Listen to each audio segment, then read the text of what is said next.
بسم الله الرحمن الرحيم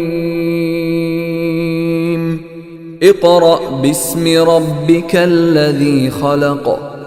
خلق الإنسان من علق اقرأ وربك الأكرم الذي علم بالقلم علم الإنسان ما لم يعلم كلا إن الإنسان ليطغى أن رآه استغنى إن إلى ربك الرجعى أرأيت الذي ينهى عبدا إذا صلى أرأيت إن كان على الهدى أو أمر بالتقوى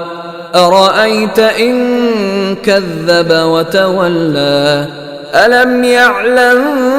بأن الله يرى كلا لئن لم ينته لنسفعا بالناصية ناصية كاذبة خاطئة فليدع ناديه سندع الزبانية كلا لا تطعه واسجد واقترب